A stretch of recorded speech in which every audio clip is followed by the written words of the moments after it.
Welcome back. 11 minutes away from 8 o'clock here on the SA Morning. Let's talk about your credit rating and your credit score. Not the country's, yours personally. It's about to get a bit of a makeover. Global analytics firm FICO has announced the release of FICO Score 6 along with TransUnion Africa. So it's going to give lenders a more accurate assessment of any risk when it comes to credit. But how exactly is it going to work? Well, it is being called a game changer. Let's find out from FICO Vice President for the Middle East and Africa, Michelle Beetar, joining us this morning. Michelle, good to have you with us. Appreciate the time. Can we first of all start off by talking about the FICO Score 6 and financial inclusion? What do we mean when we talk about that?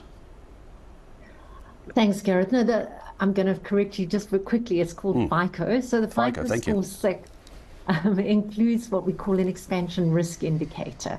So traditionally, your credit score scores you between 300 and 850.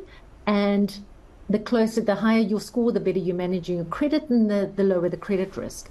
The FICO Score 6 includes this expansion risk indicator, which allows us to score people who were previously unable to be scored, and effectively provides an index between 1 and 8 that will then allow a lender to ascertain whether or not they can grant you credit.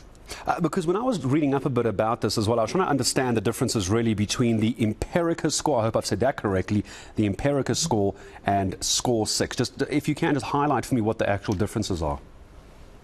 So the Empirica score is a score we've had together with TransUnion in this country for over 25 years. FICO Score 6 is the latest iteration of that score, renamed, but obviously working on the very latest TransUnion data and then improving the algorithms that were used in previous scores. We're constantly looking to make sure that that score is more predictive and therefore better for credit providers in terms of giving them a higher level of confidence in terms of the credit that they're offering you. So it's the latest data, more predictive algorithms. Our stats indicate that it's 7% more predictive for new accounts and 2% more predictive for those accounts that are already in the credit system.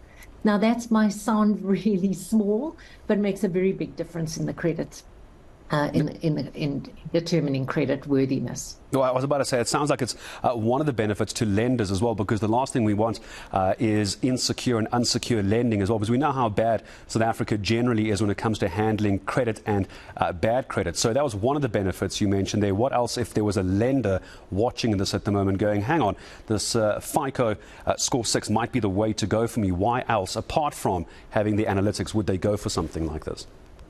So, as I said, this expanded risk index, which allows them to grant credit to people who've been previously excluded. And the second thing is we, for the first time, included what we call positive reason codes.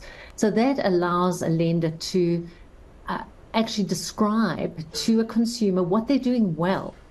Typically, when we talk about credit scores, we've included negative codes so that a bank would be able to say, look, you've been refused credit, here's what you're doing wrong, but we haven't been able to tell them what we're doing right. So from a consumer education perspective, there's a lot to be gained by using the score as well. Oh, but that's actually good that you're able to give the feedback from the positive side as well as what you've been doing wrong, now also what you hopefully are doing right. At least it's so much the carrot versus the stick method as well. I want to talk about two terms of credit that I don't quite understand. Help me understand, Michelle.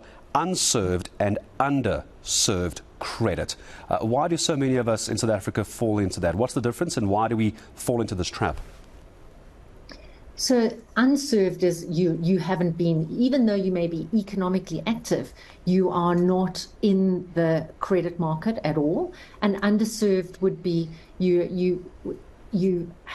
isn't enough information on you. So potentially we're not giving you access to credit, as much access to credit as one should be able to offer you.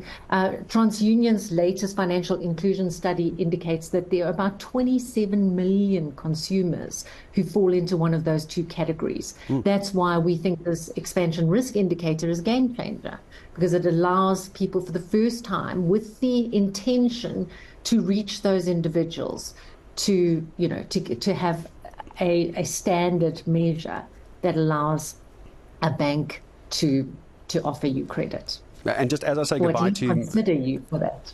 Sorry. No problem, not at all. Michelle, as I say goodbye to you, is this something that as you and I sit here now and talk about this on the 24th of October, is this rolled out already, or is there still a rollout phase?